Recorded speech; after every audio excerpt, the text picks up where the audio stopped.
Cartoons. Pinky यानी अपनी wonder girl बहुत प्यारी थी। वो सबकी लाडली थी। बच्चों से लेकर बड़ों तक सब लोग उसे पसंद करते थे क्योंकि वो सहायता करती थी सबकी। ओह शिट, चारों ओर गाड़ियां ही गाड़ियां हैं। ये सिग्नल भी मुझे कुछ समझ नहीं आ रहा है। अब मैं क्या करूं? वंडर गर्ल, प्लीज मुझे बचाओ। तभी सामने से चमकीली ड्रेस में अपनी वंडर गर्ल दौड़ते हुए आती है और उस बच्चे को सिग्नल पार करवाती है। थैंक यू वंडर गर्ल, तुम बहुत अच्छी हो। तुमने आज मुझे मुसीबत से बचा लिया, वरना आज तो मेरा एक्सीडेंट ही हो जाता।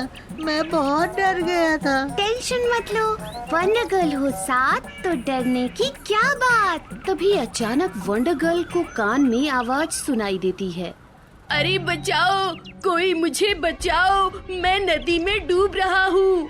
नदी के चारों ओर सभी लोग इकट्ठा हुए थे और लोग फोन से वीडियो निकाल रहे थे। अरे कोई बचाओ उसे, वो मर जाएगा, वो डूब जाएगा, कोई तो बचाओ उसे।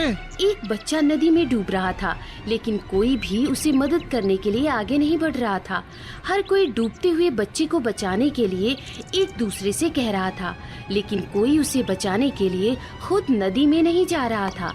तभी पीछे से अपनी वंडर गर्ल दौड़ते हुए आई। टेंशन मत लो, तुम्हारी वंडर गर्ल अब आ गई है। और उसने जोर से नदी में छलांग लगाई। नदी की गहराइयाँ बहुत ज्यादा थी, लेकिन कैसे तैसे वंडर गर्ल ने उस बच्चे को बचा लिया। Thank you wonder girl, thank you so much. Wonder girl हमेशा अपनी जान को जोखिम में डालकर मुसीबत का सामना करती थी। एक शाम अचानक घने बादल घिराए और बिजली कड़कने लगी। वंडर गर्ल को खतरा महसूस हुआ। वो ऊंची बिल्डिंग पर जाकर बैठ गई। ऐसा लग रहा है कोई अलग धरती का प्राणी पृथ्वी पर आया है। कहीं वो मेरे पृथ्वी पर हमला न कर दे। मुझे पृथ्वी वासियों को बचाना होगा। उसने चारों तरफ देखा, कोई खतरा महसूस नहीं हो रहा था, इसलिए वो लौट गई। दूसरे दिन एक जगह कुछ चोर बच्चों को डरा रहे थे। ओ बच्चों, वहाँ कहाँ जा रहे हो? यहाँ आओ। नहीं अंकल, हम लेट हो रहे हैं। अरे अरे, ये लो चॉकलेट खाओ। तभी राजू चॉकलेट खाने के लिए आगे बढ़ता है तो राधा उसका हाथ पकड़ लेती है। अरे रुक जा राजू, तुझे याद नहीं, मम्मी ने कहा था अगर कोई अनजान व्यक्ति चॉकलेट दे तो खाना मत, सीधा घर आ जाना।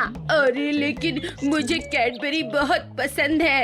अरे कोई बात नहीं, आगे आ जाओ बच्चों, ले लो कैडबरी ले लो।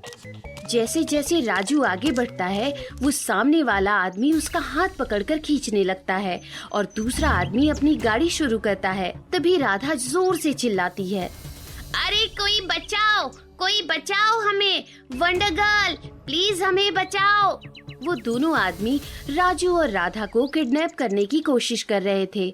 उन दोनों की आवाज सुनते ही वंडर गर्ल हवा में उड़ते हुए फौरन वहाँ पहुँचती है। लेकिन ये क्या, या तो पहले से ही कोई और मौजूद है। चमकीले कपड़ों में बिल्कुल वंडर गर्ल जैसा दिखने वाला, उसकी आंखें नीली नीली और कद से अपने वंडर गर्ल के जितना। उसका मुंह कोई नकाब से ढका हुआ था। उसने आते ही उस किडनैपर को जोर से घूंसा मारा। वो आदमी जोर से पीछे गिर गया। अरे भाई, कौन हो तुम? क्यों मार रहे हो मुझे? फिर वो आदमी गाड़ी में बैठे हुए किडनैपर को जोर से बाहर खींचता है और जोर से हवा में घुमा घुमा के फेंक देता है। पहला किडनैपर उसके ऊपर चल कर आता है, लेकिन चमकीली कपड़े वाला पास में पड़ा कचरे का डब्बा अपनी शक्तियों को बिना हाथ लगाए हवा में उछालता है और उसके ऊपर गिराता है। उसे देखकर राधा और राजू हंसने लगते हैं। वो अपने आप को संभालते हुए आगे बढ़ता है, लेकिन नकाबपोश आदमी एक बड़ी सी दीवार उसके सामने उसके बीच में खड़ा कर देता है। उसे देखकर राधा और राजू हंसने लगते हैं। वो नकाबपोश आदमी अपनी आंखें बंद करते हुए अपना सारा ध्यान लगाकर एक आग का गोला हाथ में तैयार करता है और जैसे ही वो आग खुलती है, वो दीवार झट से उस आदमी के ऊपर गिर जाती है। वो आग का गोला उस आदमी की तरफ फेंकता है। उसे देख वो दोनों किडनैपर वहाँ से भाग जाते हैं। वंडर गर्ल ये देखकर हैरान हो जाती है। वो नकाबपोश आदमी राधा और राजू की तरफ बढ़ने लगता है। वंडर गर्ल को लगता है वो नकाबपोश आदमी उन दोनों के लिए खतरा है, इसलिए वो उसकी तरफ दौड़ते हुए उसे पीछे ढकेल देती है और नकाबपोश आदमी उठकर अपनी शक्तियों से वंडर गर्ल को हवा में उछाल देता है। अब उस आदमी के बीच और वंडर गर्ल के बीच मुकाबला शुरू हो गया। कांटे की टक्कर हुई। तभी वंडर गर्ल अपनी शक्तियों से उसे एक जगह रोकते हुए पूछती है, कौन हो तुम? वंडर गर्ल की शक्तियों के कारण उसे बहुत दर्द हो रहा था। वो दर्द में रोते हुए बोलता है, मेरा नाम कार्बो है।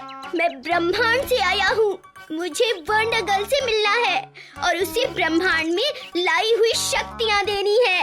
वंडर गर्ल ने झट से उसे अपनी शक्तियों से मुक्त करवा दिया। वो धड़ाम से नीचे गिर गया। वंडर गर्ल हंसने लगी और उसने कहा, मैं ही हूँ वंडर गर्ल। क्या सच में तुम वंडर गर्ल हो? मुझे तो यकीन नहीं हो रहा कि तुम मुझे मिल गई। हाँ, मैं ही दुनिया की रखवाली द वंडर गर्ल हूँ। लेकिन तुम ब्रह्मांड से यहाँ क्यों आए और तुम्हें मुझसे क्यों मिलना था? ब्रह्मांड से मुझे कुछ शक्तियाँ तुम्हें देने के लिए यहाँ भेजा गया है। क्या मुझे और शक्तियाँ मिलने वाली हैं? इससे मुझे बच्चों को बचाने में मदद होगी। तुमने वो दीवार कैसे खड़ी कर दी? वो आग का गोला? हाँ, वही तो सारी शक्तियाँ मुझे तुम्हें देनी है। और एक लाइटनिंग स्पेल भी है जो बच्चों को तकलीफ देंगे उसके ऊपर तुम बिजली फेंक सकती हो। वाव! दोनों हंसने लगते हैं। तभी वहाँ गोलू पहुँच गया। कार्बो को वहाँ देखकर गोलू बहुत डर गया और वो अपने वंडर गर्ल के पीछे छुप गया। गोलू ने डरते हुए पूछा, ये कौन है? अरे फट्टू, डरने की जरूरत नहीं है। आगे आ जाओ, ये मेरा दोस्त है। हाय, मेरा नाम है कार्बो और मैं आया हूँ ब्रह्मांड से। ब्रह्मांड से? हाँ, मुझे कुछ और शक्तियाँ देने के लिए ये ब्रह्मांड से आया है। कौन कौन सी शक्तियाँ हैं इसके पास? मेरे पास लाइटनिंग स्पेल है जिससे तुम बिजली क्रिएट कर सकते हो। पता है, मैं अपनी एक उंगली से दरवाजा भी खोल सकता हूँ। अगर कोई किडनैप हो और वो जगह तुम्हें पता चल जाए तो तुम बिना चाबी के भी उसे खोल सकते हो। अरे वाह, ये तो बहुत मस्त है। और मैं बिना हाथ लगाए कोई भी चीज हवा में उछाल सकता हूँ। ये देखो। कार्बो बाजू में पड़ी हुई सारी पत्तियों को हवा में उछालता है और वो हवा में डांस करने लगते हैं। वाह, ये तो एकदम मस्त है। तब तीनों हंस पड़े। ये सारी शक्तियाँ तुम मुझे देने वाले हो? हाँ, इसीलिए तो मैं आया हूँ। लेकिन यहाँ तुम्हें मुझे अपनी शक्तियों से बेहाल कर रही थी। मुझे माफ कर देना। कार्बो ने अपनी जादुई शक्तियाँ दिखाकर गोलू को और पिंकी को अचंभित कर दिया। उसने ब्रह्मांड से लाई हुई शक्तियों को पिंकी को यानी अपनी वंडर गर्ल को दे दी। मेरा काम हो गया। अब मेरे वापस जाने का समय आ चुका है। कार्बो ने अपनी घड़ी को 3 बार घुमाया और वो पूर्व से आसमान में उड़ गया, ब्रह्मांड की तरफ। पिंकी और गोलू उसे देखते रह गए। Bunny Tunes।